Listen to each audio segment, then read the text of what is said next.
1절부터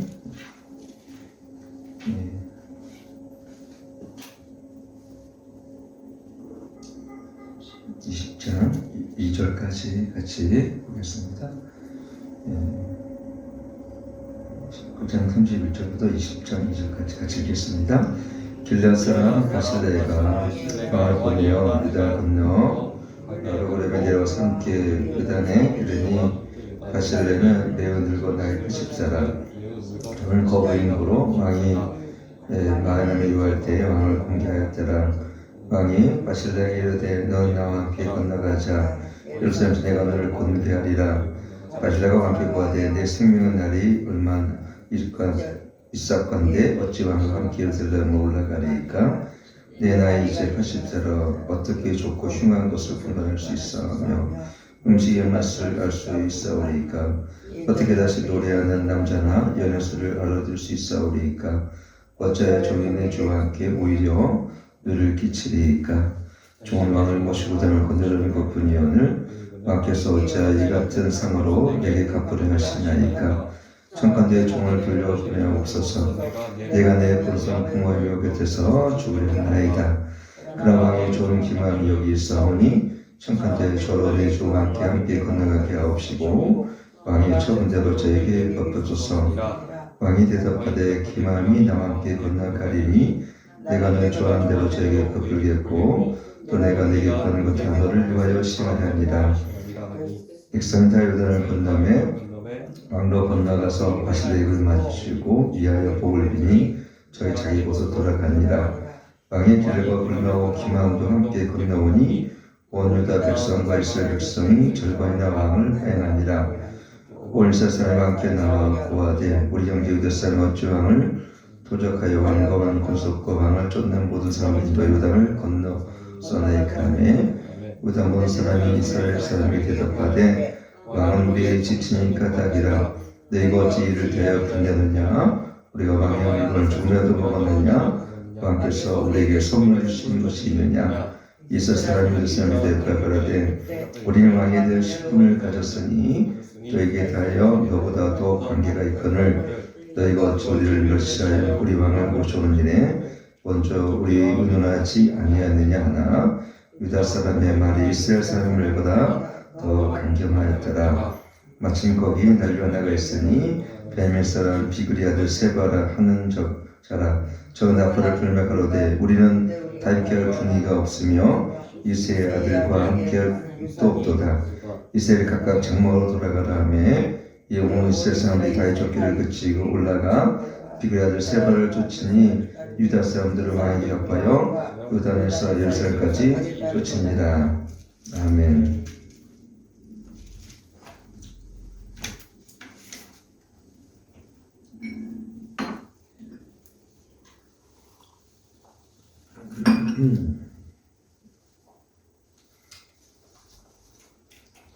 이제 오늘 어저께 말씀을 봤던 것처럼 다윗이 전 압살롬이 죽고 다시 예루살렘으로 입성하는 과정 속에서 일어났던 일을 지금 또 계속 그려지고 있죠. 그래서 어저께 어떤 다윗을 욕했던 어떤 그런 사람들을 다윗이 어쨌든 자비로운 마음으로 용서하는 장면이 이렇게 나오는 것을 보게 되어집니다.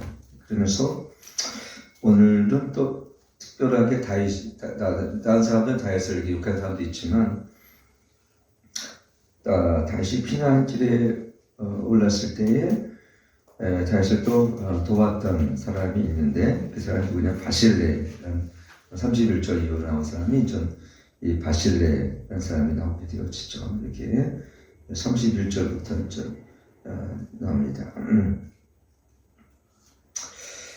이 사람이 결국 굉장히 겸손한 신앙을 갖고 있었던 사람이라는 것을 이렇게 보게 되어지죠. 그래서 왜냐하면은 80세가 되었지만 거기는 거부라는 거 보면 굉장히 부자였던 사람인 것을 우리가 알 수 있는데 다윗이 마하나임에 있을 때에 다윗을 굉장히 옆에서 많이 도왔던 사람 중에 한 사람이었어요.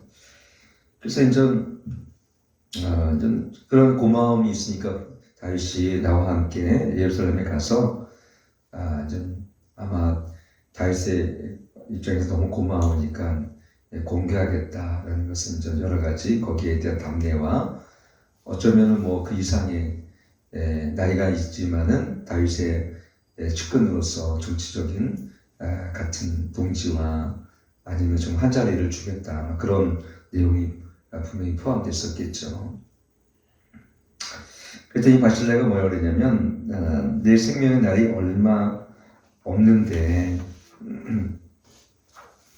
내가 함께 예루살렘으로 어찌 올라가겠습니까? 이렇게 지금 바실레가 다윗에게 얘기하고 있습니다.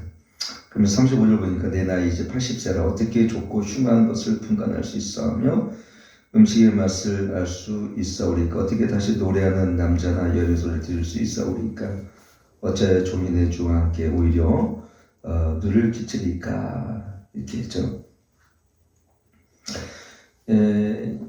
바실레는 보니까 생각해 보세요. 지금 어떻게 보면은 이 바실레가 부자였었고 그 다음에 전 다윗을 공개했기 때문에 다윗이 왕이 회복되었을 때 그로 더불어서 그의 자손들이 어쩌면은 정치적인 인문과 또 정치적인 입지를 가질 수 있었던 아주 좋은 기회인데 바실레는 아주 정중하게 그를 갖다가 사용하는 것을 이렇게 보게 되어집니다. 바실레가 욕심이 일단 없던 걸 여기서 이렇게 보게 되어지죠. 그죠? 보통 사람들은 이 정도 뭔가 기회가 오게 되어지면 이때다 싶어서 뭔가 정치적인 한자를 한다거나 아니면은 자기 자녀들을 아마 저는 좀 나이 먹었으니까 우리 자식놈을 좀 부탁드립니다 이렇게 할 텐데 전혀 그런 게 바실레는 없던 것을 이렇게 보게 되어집니다. 오늘날 저는 저는 그렇게 정치에 관심이 없는 사람인데 이런 얘기를 하는 건 뭐냐면 이렇게 뭔가 참 정치적인 상황을 보게 되어지면 참 답답하고 참 마음이 고통스러울 때 참 많이 있어요. 인간에는 이렇게 많은 욕심이 있구나.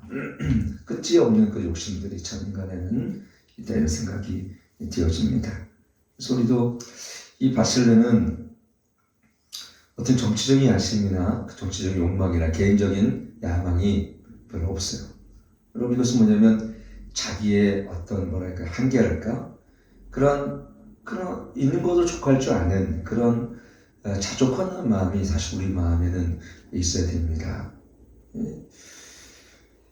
이 말이 진짜인지 모르겠지만 세계에서 제일 돈을 좋아하는 민족이 대한민국이라는 말을 저는 들을 때마다 정말 그럴까라는 의심이 생기는데 한편으로 제가 저도 이제 사업을 하다 전에 했어요. 여러 나라 돌아다녀 보면 정말 우리 사람들이 돈을 좋아한다 그때도 느꼈어요. 그 사람들이 이렇게 만나면 돈 이런 얘기를 묻지도 뭐 이런 얘기를 거의 안 해요 사실은. 굉장히 소박합니다. 있는데도 소박하게 굉장히 생각합니다. 언제부턴가 패션의 중심지가 대한민국이 되어지고 세계 유형의 트렌드를 이끄는 중심지가 또 서울이 되어지고 그뿐만 아니라 인터넷 보급률뿐만 아니라 이런 모든 심지어는 일이 안 해도 되는 일을 대한민국에서 하는 걸 보면서 참 마음이 안타까울 때가 있습니다. 저는 왜 그럴까?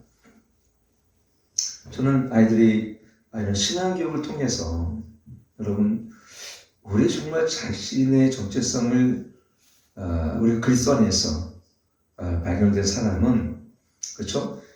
주님 안에 안정감이 있기 때문에 주님으로 인한 부유함이 있기 때문에 세상의 정욕이나 이런 것을 위해서 그렇게 우리가 추한 삶을 살아가지 않아요. 진짜로 주님을 어릴 때 만난 아이들 말씀으로 채워진 아이들은요 세상에 있는 풍속이나 이런 세상에 있는 트렌드를 그렇게 민감하게 쫓아갈 필요가 없다고 생각하기 때문에 그러니까 우리 다니엘이 진미를 거부하지 않습니까? 진미를 거부하고 이 시계경 바벨론의 왕궁에 진미를 거부하고 하나님의 그 말씀을 쫓아가는 다니엘을 이렇게 보게 되어집니다.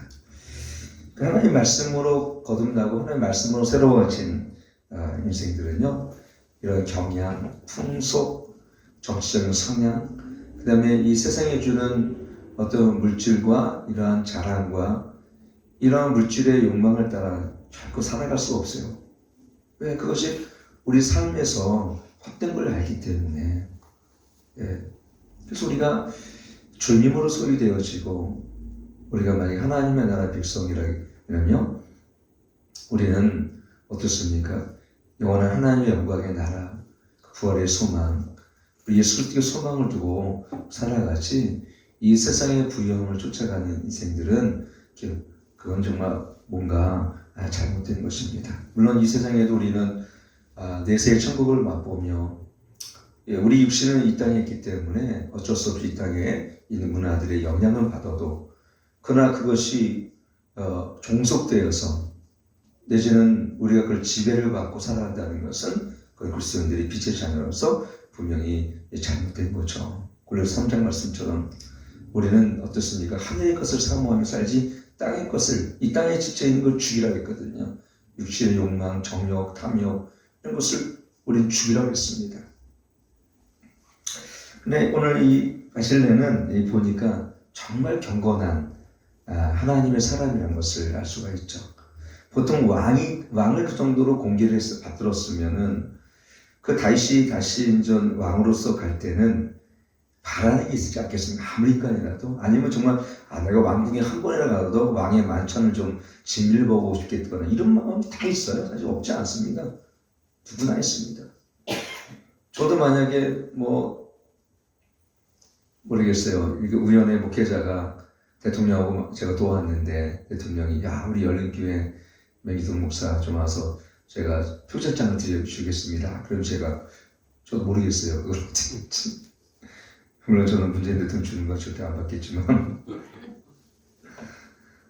어쨌든 여러분 이러한 우리 바실레 같은 깨끗한 좀 이렇게 정의롭고 좀 이렇게 겸비한 마음을 가진 사람이 이 시대에 좀 필요하다는 것을 이렇게 보게 되었습니다.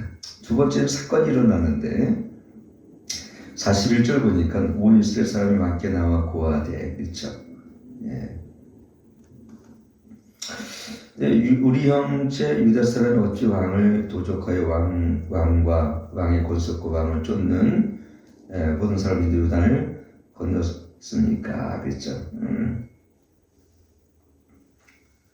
여기 보니까 40절에 왕의 길갈로 건너고 기마온도 함께 건너오니 온 유다 백성과 함께 이스라엘 백성이 절반이나 왕을 허행했다 이렇게 기록이 되어 있거든요. 근데 이제 여기서 오해가 지금 있었던 것 같습니다. 왜냐하면은 원래는 12지파, 레위지파를 포함해서 이제 12지파가 이제 왕이 온 걸 맞이하러 갔어야 되는데 거기 유다 지파가 먼저 아마 그 충분한 협의를 하지 아니하고 요단강을 건너서 아마 다윗을 왕을 맞이하러 갔던 것을 이렇게 보게 되었습니다. 이때 그러니까는 다른 11지파들이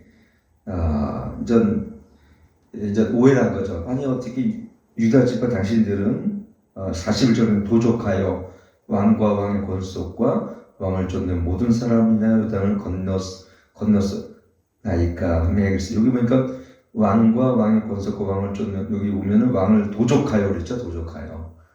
그러니까는 여기서 이 말 한마디가 참 중요한 것을 이렇게 보게 되어집니다. 물론 그들은 12지파로 나눠져 있어서 레위지파를 뺀 나머지는 11지파죠. 11지파가 나눠짐으로 말미암아 같은 민족에도 불구하고 사소한 의견들이 이렇게 충돌되는 걸 이렇게 보게 되어지죠. 근데 오늘은 또 유다 지파들은 그전에도 사실은 유다 지파만 다시 왕으로 해버려서 세웠죠. 나머지 사실은 11지파는 그때 사울 왕관 이비보셋인가 그때 이제 사울 왕가를 계속 지지하고 있었기 때문에 어쩌면 거기서는 7년 반 동안이나 헤브론에서 유다 지파는 다윗을 열한 지파는 사울 왕가를 세우고 있었기 때문에 우리나라 남북이 대치된 건 똑같은 거예요, 사실은. 그러니까는 평안남도, 평안북도, 함경북도, 함경남도 이런 사람들이 김정은이를 이렇게 맞추고 있었다라면 우리나라의 남한은 예를 들어서 이승만 대통령을 만약에 김일성 시대 때 이렇게 이러면 중심으로 해서 남한이 이렇게 세워진 것처럼 어쩌면 그런 골이 깊어 있을지도 몰라요. 물론 그때는 공산주의 사상이 없었기 때문에 뭐 하나의 왕가를 중심으로 나눠졌기 때문에 다윗과 사울 왕가를 중심으로 나눠졌기 때문에 우리나라처럼 어떤 이데올로기로 인한 완전히 사상이 분리되어 있진 않았을 것이다. 우리는 생각해 볼 수가 있죠. 그럼에도 불구하고 그 사람들 생각과 이 마음 속에는 조금 앙금이 분명히 있었을 것이다. 정치적인 앙금이.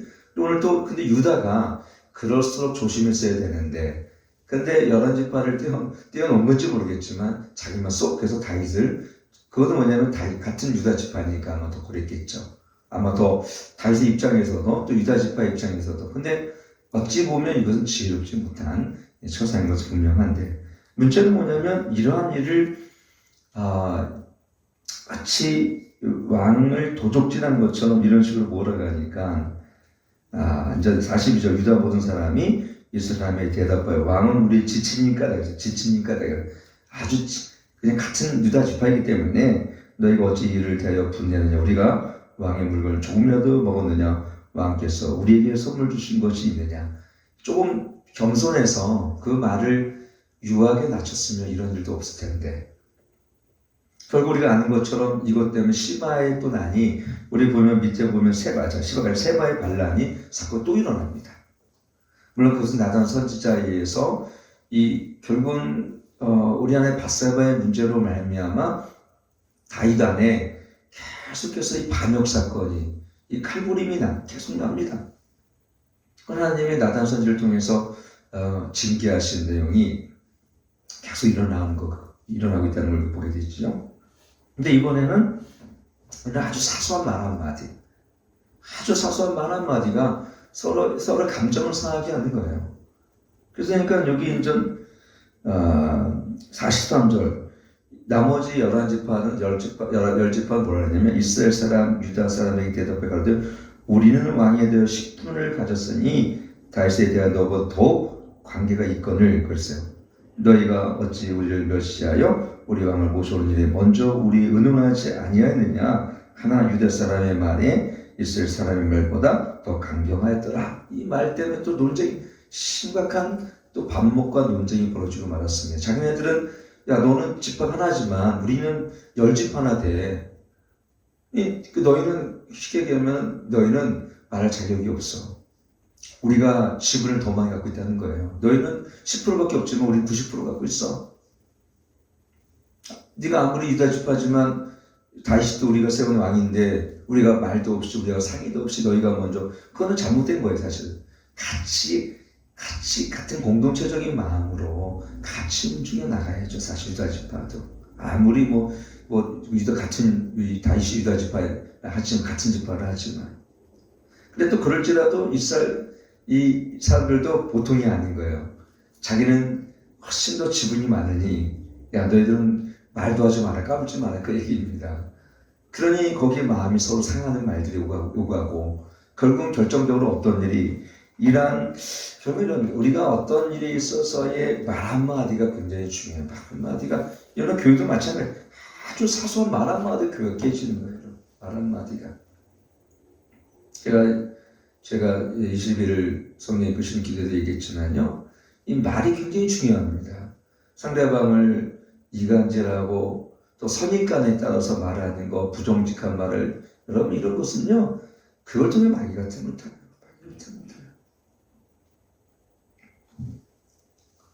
그러니까 결국은 이 말 한마디가 물론 이 유다 지파도 잘한 건 아니에요. 왜냐하면은 충분히 논의하고 충분히 협상하고 이런 일들은 굉장히 중요한 일이잖아요. 다윗이 돌아온 데 있어서 자기 족속만 촉한다면 당연히 미움이 사죠. 그런 일에 있어서 그 지혜롭지 못한 거죠. 아니면 교만했던가. 그래도 반대로 10지파는 야 그럴 수 있지라는 이런 긍정적인 마음으로 본 게 아니라 어떤 선입감을 통해서 야 너희가 왕위를 아까도 얘기했지만 이 왕을 도적하여 그러죠. 도적하여. 이 말 한마디라도 도적했대요. 그러니까는 유다 지파도 화가 난 거죠. 네. 그러면서 이전 이스라엘 열 지파들이 이제 화가 났으니까 보다 못해 20절 1절 보면 마침 거기에 난류 하나가 있으니 베냐민 사람 비그리 아들 세바라는 자가 나팔을 불며 가로되 우리는 다윗과 함께 분위가 없으며 이스라엘 아들과 함께한 업이 없도다. 이스라엘 각각 장막으로 돌아가며 이 감정이 고조가 됐어요. 결국은 이 자만심, 결국은 그 편견과 말 한마디가 이 감정을 상하게 하니까 어땠습니까? 이스라엘 지파가 이 일을 통하여 합해도 연합해도 셔천을 반해 또 나눠지고 말았어요. 결국 또 나눠지고 결국은 그 틈을 나귀가 또 어떻게 들어와서 이 세바가 발랑 사건을 또 일으키게 되어집니다. 결국은 이 분쟁의 발단은 뭡니까? 그것은 오만이고, 그는 어떻게 됩니까? 그는 편견이고.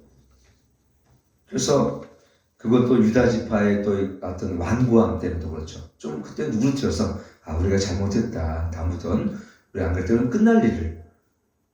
유다 지파 더 강경했어요. 더 강경하게 우리가 잘못한 게 뭐 있는데도 이제 이렇게 돼버린 거예요. 그래서 결국 민족은 이런 자만심과 교만, 그다음에 말 한마디 때문에 결국은 다시 세바의 반란으로 갈라지게 됐다는 것을 이렇게 보게 되어집니다. 결국은 우리는 어떻습니까? 교회도 마찬가지예요. 똑같은 이론인데 아주 사소한 것 하나 때문에 교회가 갈라져요. 그때는 어떻게 될까? 그럼 마귀는 세바처럼 우리 그 틈을 이용해 들어와요. 틈을 이용해서 너무나 교회가 그런 일이 심지어는 아주 사소한 문제 때문에 이 갈라져요. 교회는요. 아주 어떻게 보면은 교회가 어떤 사람들 세상에 있는 회사보다도 참 어떤 때는 우리가 그런 연합이 약하다 이렇게 얘기하는 사람도 있어요. 회사는 그래도 그런 일이 있으면 서로 모여서 나누고 하나가 되는데 한번 또 나눠지고 금이 가면 교회는 다시 하나 되기 어려워요. 교회는 제가 침례교회 다닐 때 언제 갈라진 거예요? 20년 전 갈라졌는데 여태까지 하나가 되지 않았어요. 여태까지 하나. 20년 전인 21년 22년 전인데 21년 전인데도 여태까지 그분들이 하나가 되지 않아요. 여태까지 21년 됐으면 21년 제가 그 침례교회 다니면서 물론 청빙 문제 때문에 그렇게 된 거긴 하지만 근데 세상 사람들이라면 그래도 한 1년 지나면 서로 화합하고 다시 그래 그때 우리가 잘못했습니다라고 그러잖아요. 안 그래요. 우리 친척들은요, 우리 동생 결혼식도 안 왔어요. 같은 교회 다니는 친척인데도 불구하고 지금도 서로 막내가 불편합니다. 그래서 저는 어떤 표도 있지 않았었기 때문에 저는 청년부를 제가 집사였지만 청년부를 담당하고 있었어요. 그렇기 때문에 저는 솔직히 그때는 먼저 우리 새로 오신 후임 목사님이 이게 분노가 많으셔가지고 막 이거를 막 집어던지려고 막 그러셔가지고 막 총로들에게 그래서 제가 중간에 입장에서 양쪽을 중재를 하긴 했는데 그래서 저는 그래도 목사님 하나님이 세우신 종이기 때문에 제가 30대 초였죠. 목사님 편에 서서 이걸 중재를 해드렸죠. 물론 목사님도 잘못했지만 참 성도들도 있잖아요. 그때 그런 감정이 상하니까 21년이 된데도 불구하고 화합하지 않아요. 우린 친척끼리인데도 지금 서로 왕래가 없어요. 그때 거기 남아있는 그 교회 남아있는 사람이 있었고 떠나온 사람이 있었고 저는 남아있다가 결국은 정리가 된 상태에서 어느 정도 제가 청년부를 담당하고 있었는데 제가 나왔어요. 근데 그 뒤에도 그렇게 화합이 됐으면 좋겠어. 후임 다시 목사님이 바뀌었을 때 하여튼 그 목사님 오시면 이렇게 나가신 분과 남아있는 분들을 화해시킬 줄 알았어요. 그랬더니 그러긴커녕 그렇지도 않아요. 또 그러고 보면서 우리 교회는 그 사소한 거였어. 그냥 사소한 말. 아주 사소한 거였어요. 진짜 제가 봐도 그때 사소한 거를 마귀는요 그렇게 만드는 거예요. 여러분들 우리가 교회에서 말하는 거, 제가 그래서 말하는 거, 이 말로 사람을 죽이기도 하고요. 이 말이 하나님 찬송도 합니다. 야고보에 있는 말씀처럼 이 혀는 어디 다스릴 죄가 없어요. 그래서 우리는 말 한마디 할 때 있잖아요. 이 끝나는 말이 이게 사람을 죽일 수도 있고 살릴 수도 있어요. 진짜 말 한마디가. 오히려 한 대 맞으면 그런 거보다 근데 말로 그냥 상처들 있잖아요. 이거는 죽을 때까지 안 잊혀졌던 사람들이 그것 때문에. 그래서 말을 할 때 이 상대가 이 말이 그래서 속아가지고 고르게 하라고 한 거예요. 오늘도 그렇잖아요. 이 말 한마디 이스라엘 지파에 유다 지파에 대한 말 한마디. 유다 지파도 잘못했지만 아니 그들이 워낙 강경하게 그래서 어떤 왕을 도적질했냐고 그런 식으로 폄하하고 그런 식으로 편견하고 자만 그런 식으로 얘기하게 되었으면 그때부터 싸움이 일어나는 겁니다. 그래서 우리는 이 말 한마디 할 때에 이 말에 어때요? 생명력이 있는 그러니까 다른 사람을 어때요? 이 말이 다른 사람을 세워주고 이 말이 함께 영광을 돌리는지 이 말이 그 사람을 격려해주는 말이 되어야 되는 거지 이 말이 비꼬아서 그럼 그걸 누가 듣고 있습니까? 하나님이 다 듣고 계십니다. 하나님이 다 듣고 계십니다. 언젠가 우리가 말한 모든 것들을 심판받아야 됩니다. 하나님 앞에서. 제가 이렇게 말하는 것 우리 교회는 뭐 이렇게 그렇지는 않은데요. 들어보면 말이 가긴 갔는데 저 말은 마음에서 비꼬아진 말이구나라는 걸 우리가 언제 알 수 있는 말들이 많이 있죠. 부부간의 싸움도 결국은 그런 편견, 오만한 말투, 상대방을 가슴을 찌르는 그런 사랑이 없는 말, 그렇죠? 그런 공감이 없는 말투, 서로를 정죄하는 말투 때문에 결국은 싸우거든요. 딴 게 싸우는 게 아니에요. 큰 어떤 재산권을 분쟁이 있거나 큰 오해가 돼서 이런 게 아니라 아주 사소한 그 말투 하나가 결국은 굉장히 큰 분쟁을 일으키고 분열을 일으킵니다. 담뱃불 하나가 온 산을 태우듯이 불 하나가 우리 말 한마디가 때로는요 이 공동체를 하게 합니다.